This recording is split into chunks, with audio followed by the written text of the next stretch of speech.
Thank you all. We've got a really terrific panel here.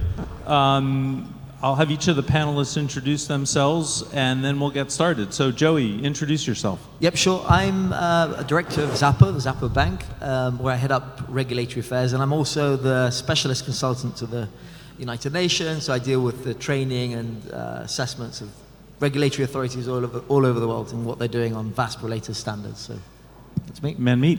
Hi, I run Blockseed Ventures. We invest in blockchain businesses from an early stage, and I'm also on the board of the Blockchain for Europe. Urszula. Hi, Urszula McCormack. I'm a regulatory lawyer at Mallesons, an international law firm, and I head up the global crypto practice. And Jongbaek. Yeah, I'm pleased to be here. I'm a partner lawyer at BKL, which is Korean law firm. I have advised on several aspects of a crypto scene. So I have delivered several speech and presentation on several types of conferences and seminars in Korea. And I'm very pleased to be here. So everybody's always talking about the United States and what's going on with Gary Gensler and blah, blah, blah, Congress and this and that. Forget about the United States. We're not talking about the United States on this panel. And forget about Europe and the UK. There's a whole world out there, billions of people out there that are not in any of those places. And so we've got this great panel of experts talk with us about what's going on in other places in the world.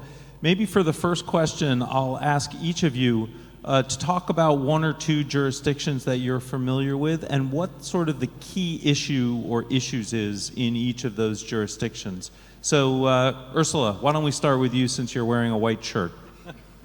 I'm wearing a white shirt. Excellent. I'm also wearing a colourful skirt. So this is the theme of the rest of the world, is that there's a lot going on, but somehow it works. So look, yes, there is a lot that's going on. The markets that I cover, Hong Kong and Australia, are really interesting in demonstrating the sort of differing approaches. And I was also in Dubai earlier this week catching up with some of the contacts who are now in VARA, the Virtual Assets Regulatory Authority, and happy to share with you some of the trends. Hong Kong has a regime that goes live on the 1st of June. It is a regime that has been shouted from the rooftops, and you'll see a lot of really strong government, signalling around the welcoming of Web3 to Hong Kong. Hong Kong has been for a very long time a very welcoming place for crypto, despite its many other issues. But from 1 June, there'll be a regime that regulates automated exchanges, so matching platforms that custody assets. And that's a really critical thing to know, is that's it, and it isn't covering necessarily anything else from a virtual asset sector perspective. But if you were in that regime, you have some of the most stringent regulation in the world. The SFC is the regulator, it's the securities regulator, and it expects you to run that as if it would the Hong Kong Stock Exchange, the New York Stock Exchange, any other stock exchange. So things like no proprietary trading, no derivatives. It's very much a purist system. And on top of that, the level of client asset protection is extraordinarily high. All assets need to be on trust in an SPV, that is its own regulated entity, and at 100% level. 97% of those assets need to be in cold storage, and you need to have insurance or a compensation fund on top of that, expecting a total loss scenario. And then capital and liquidity on top of that. So it is far and above away anything beyond what a bank would be subject to or any other. So incredibly stringent once you're in. And as much as there is, really great interest, and that's a really good thing from a Hong Kong perspective, it will only be a few that make it. It's a very stringent regime. But it does mean that there's a lot left in terms of experimentation without necessarily being regulated. In contrast, if you look at Dubai, covers a lot of stuff, a lot of different activities in relation to virtual assets, but is a little bit, I would say, easier. And in hearing directly from VARA earlier this week, they expect to be one of the largest regulators in the world, as in having a lot of people within their purview. Australia is a little bit further behind, although many of the lawyers on the ground will tell you that most of the instruments, including most, if not all, the stable coins, are financial products already. So there's a really high level of enforcement activity, but they're taking their time and thinking, why do we regulate at all? And have undertaken a token mapping exercise and really staging that process very carefully. So I'll pause there and pass on. Great. Okay, Jongbaek. Yeah. First, regarding regarding Korean regulation, in Korea, the investor market is so hot, but in contrast to that, the regulation seems slow because so far there is no regulation except the AML Act in Korea. But quite recently, Korean Parliament passed, the subcommittee of Parliament passed the Crypto Asset Protection, Investor Protection Act. So it is on the way of being resolved by the plenary session of the Parliament. And in addition to that, in February, Korean regulator announced a guideline on security token offerings in Korea. Its aim is to legalize security tokens through amending the relevant acts like Capital Market Act and then the Electronic Securities Act. And in the meantime, before the amendment of the relevant acts, the FSC will grant regulatory sandboxes for STO projects with innovative effect.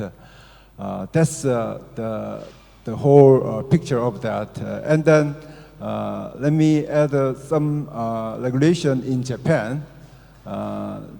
Japan, traditionally, Korean regulation followed Japan's in general sense, but with crypto scene, it's quite different. Japan, I think Japan is ahead of Korea in terms of the regulation on crypto assets. A few years ago, they already admitted the crypto asset to be used as a means of payment. And then they legalized already STOs.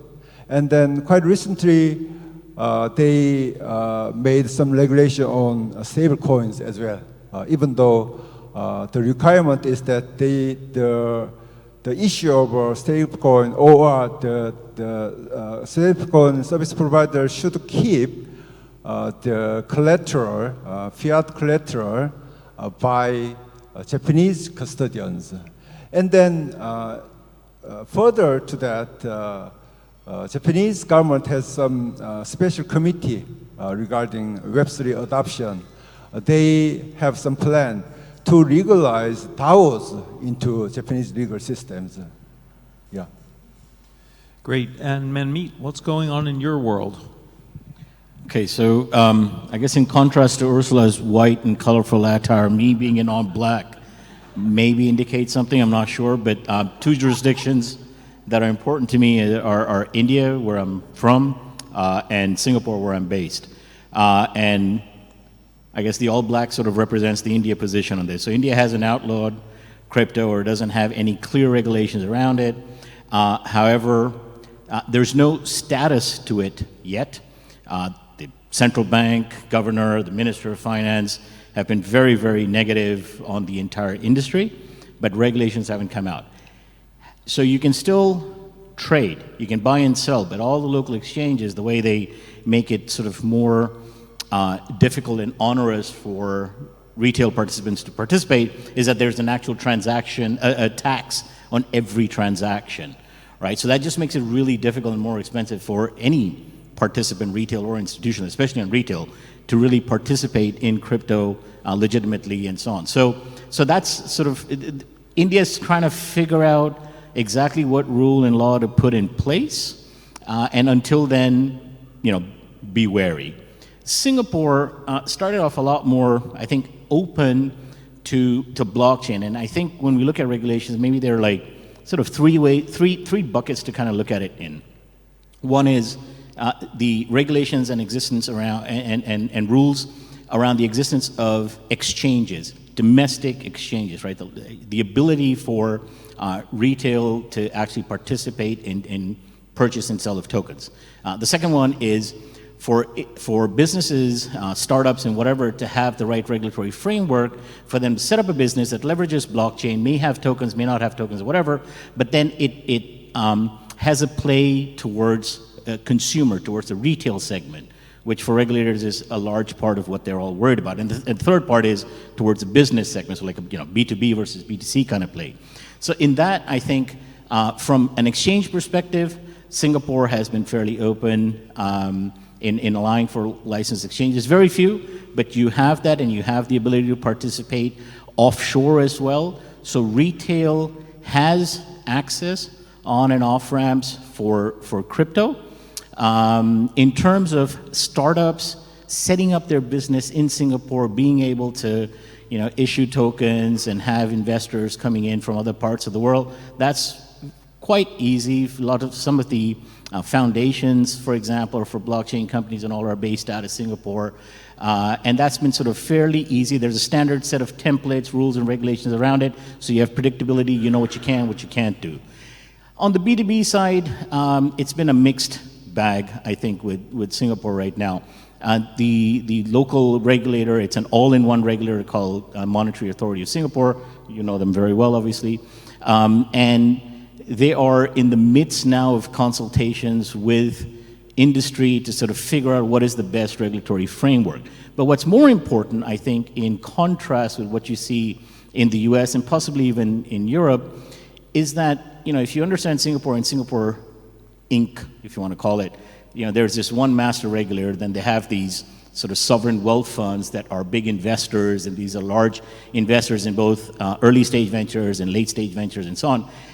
So they actually invest in blockchain companies. So one of the biggest, I guess, famous stories now out of Singapore in the recent past was that Temasek, one of the wealth funds out of Singapore, actually was an investor in FTX and lost a lot of money in that thing. But to me, the large part here is that as an institution, it's a jurisdiction that has gone, experimented, made investments, opened up its doors, allowed participation across multiple segments, and is now understanding how that is playing out, and then trying to figure out what are the best rules that allow for innovation, allow for participation, but in turn protect the domestic environment, the domestic ecosystem. But using Singapore as a base for servicing the rest of the world, no problem.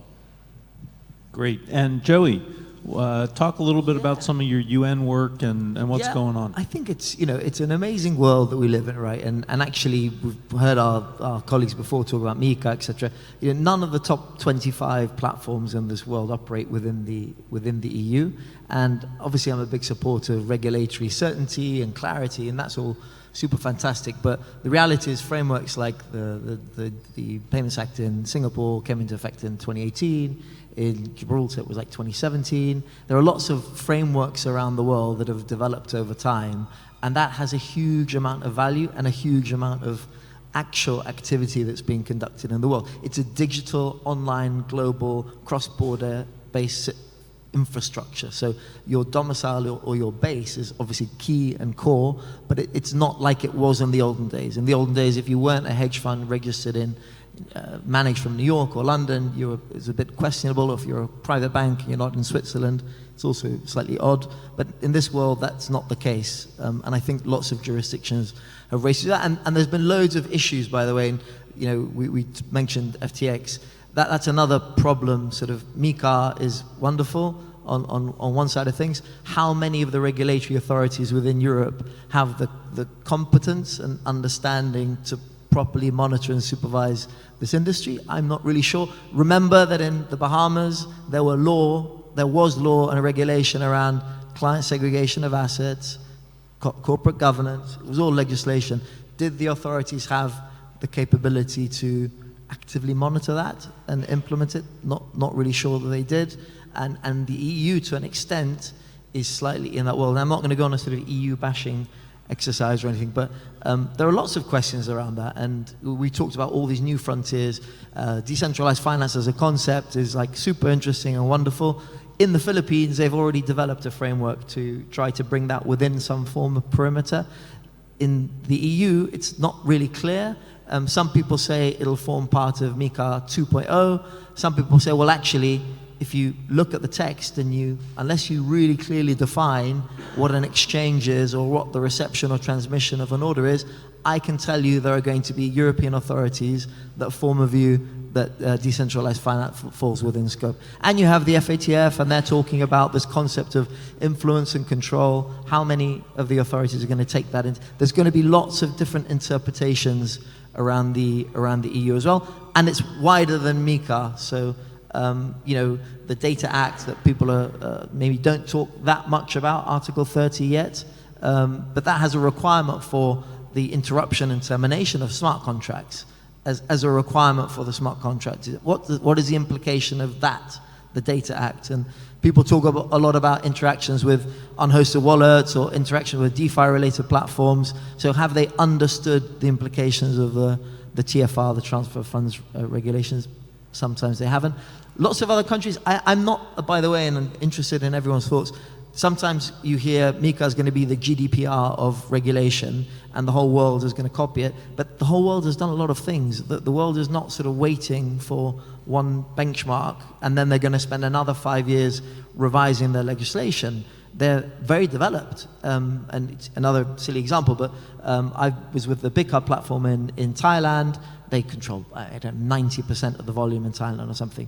Talk to them about banking correspondent issues, and they look at you like an alien because they don't understand it. The entire central bank down to all banks are fully supportive. In Hong Kong, there were statements the other day, again, about supporting the industry. So that's already happening in Asia, and that's where a lot of the big platforms are. So in the EU, in the US, it's just a different world. So, and I expect the question of regulatory arbitrage to become more and more active.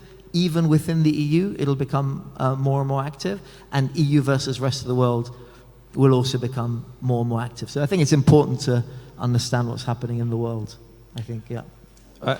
Thank you all. Those were really great comments. It's hard for me to see a common theme across all of this, though, and I wonder if you all are seeing a common theme. Everybody talks about anti-money laundering. We had a panel about that. It's pretty clear that a bunch of jurisdictions are doing things in that direction. Are we seeing any other common thread across multiple jurisdictions right now? I'll jump in.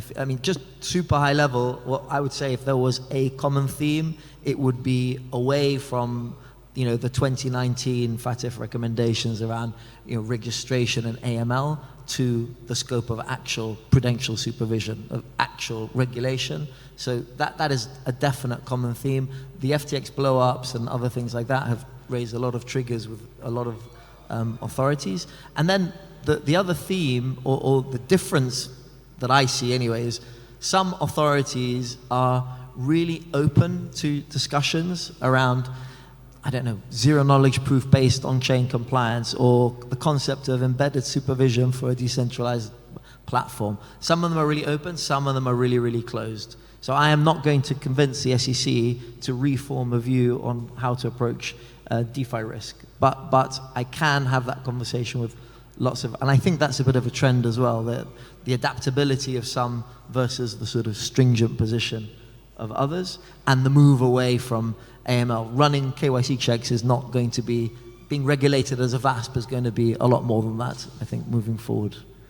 Don't know what you guys think, but... I was just going to say, from a policy level, you see some very strong themes. If you're a jurisdiction that has capital controls, you're very concerned about crypto, and so like mainland China completely shut it down. markets like, I would say, Korea, Vietnam, where they've got restricted currencies, equally have taken a more restrictive, restrained approach. But then you've got that whole category of jurisdictions that really see a competitive opportunity. They like to see the craziness going on in the US and the EU taking its time, and they see that business really responds well to a well-run regulatory environment.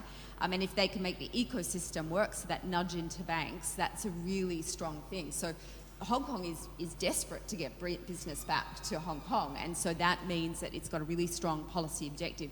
Singapore as well must retain its status as an international financial centre, otherwise it loses its reason for being. So that's the theme.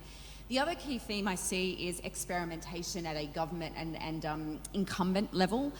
We see this in Australia with really strong partnerships around experimentation of retail CBDCs, but working with fintechs and crypto providers along those lines. And then in Hong Kong, you see the Hong Kong government launched a digital bond with your Goldman Sachs platform and HSBC. So that level of experimentation and learning is quite relentless, and I see as a strong theme in Asia. I think the other thing, by the way, just is around sort of general solicitation rules as a concept. So there's a lot more examples. So if you look at MiCA, like as an example, Article 61, it actually defines when you're triggering a licensing requirement in the EU and when you're not. And there are lots of platforms looking for a hub, and they'll be focusing more on that, on not triggering those requirements. So that across the world is becoming a much more outside of the US. So touch point to the US is separate, but the rest of the world is that's another sort of. I think picking up from your point, like one common theme you see, especially across Asia, and I mean, I'm talking about Asia as per UN's definition, right? So we're talking all the way from the Middle East and all the way eastwards. So across Asia, the adoption of fintech and the proliferation of fintech solutions amongst individuals, amongst the general populace, is very, very strong, has been there for a long time. So, QR payments and all this kind of stuff, it's like, it's commonplace, right? So regulators out there are arguably slightly more in tune and understanding of both the benefits, the risks, and the opportunities that come out of all these plays and our particular blockchain industry. So they try to engage more, they try to understand more. You have genuine open door policies with a lot of the regulators. Even in India, you can go meet the regulator. They'll tell you no or something, but you'll get a clear answer one way or the other, right? And Singapore, open door, Hong Kong, I'd imagine it's the same thing. And then Southeast Asia and the GCC. Right? You go to the UAE, you can sit down and meet with the regulators and have a chat with them about what you're trying to do and how it works for them, doesn't work for them, what you need to fix, what you don't. All of that stuff just makes it so much more practical and predictable and easy for businesses to consider figuring out which is the best location for them to set up a hub, a business, and so on and so forth. Jongbaek, anything you'd like to add? Let me just add up one thing. The appropriateness between the real risk and the proper measure is very important. Otherwise, most of the financial institutions or banks or other investors are restricted from their investment or business activities. In that sense, I think sharing some information on the wallet address in problem should be disclosed to the public or to some competent authorities. So many jurisdictions can share those information and to utilize to protect some money laundering and then the other type of terror financing. So I think we need to adopt that thing more than now. So outside the door, we have our tree of Web3 wisdom, and the fifth branch of the tree is Think Global. And we really encourage all global regulators to be collaborating and talking with each other. Are you all seeing that happening? Is there good communication between regulators in different jurisdictions? No. Oh. I mean, I would say, generally speaking, no. I would say beyond that, within some regulatory authority, there isn't really good cross-communication within the authorities that sit within some jurisdictions. There's some discussions around whether this falls within the scope of, well, I mean, in the US it's obviously the CFTC and the SEC, etc. But that happens. That's a big Yeah. et cetera too. But that happens in lots of jurisdictions. And we haven't talked, by the way, about Latin America or South America. That's an entirely different universe. They have a real attraction to the industry for lots and lots of other specific reasons. You can't talk about the concern of Bitcoin volatility if you live in Argentina. It's a very different sort of concept.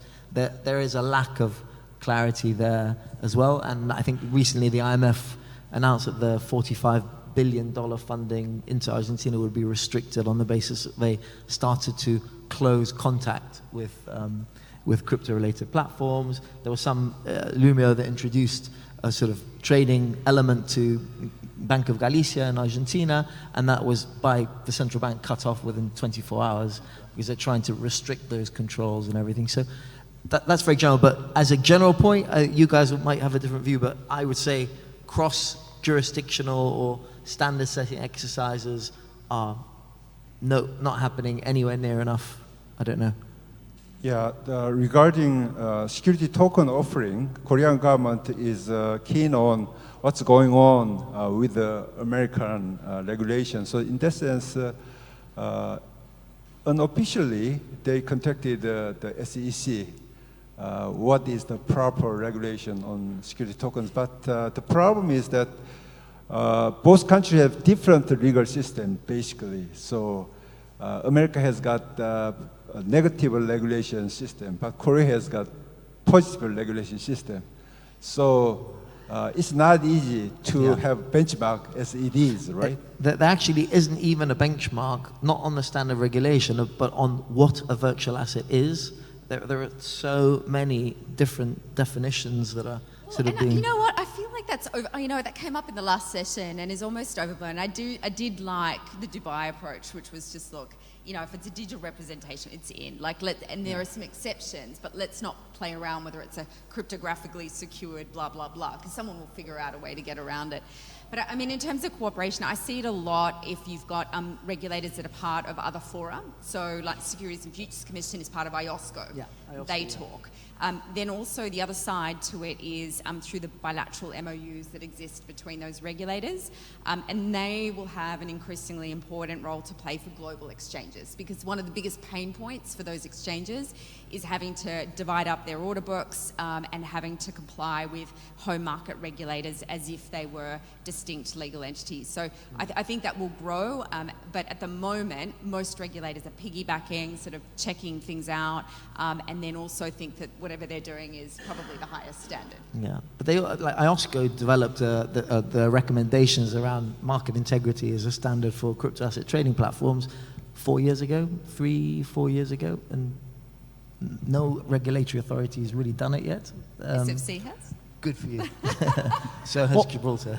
It's probably the difference between do they speak and do they come up with some common policy, right? True. Do they speak? Yeah. And you know, any couple of nations, any nations that have significant capital flows between them or trade flows between them, the regulators speak to each other. Now, whether they agree on stuff and they come up with any common policy, that's a secondary issue. You speak to anybody in Southeast Asia, all the regulators I've had the chance to speak with, everybody speaks to MAS in Singapore, right? And India is speaking with all the guys in their sphere of influence, if you want to put it. So the question was more, do they engage together, right? Yep. On that sense, I would say yes, but whether it's meaningful as an outcome for us, I'm not so sure. Great. Well, this has been a terrific panel. Really appreciate everybody's contributions, and let's give them a big round of applause.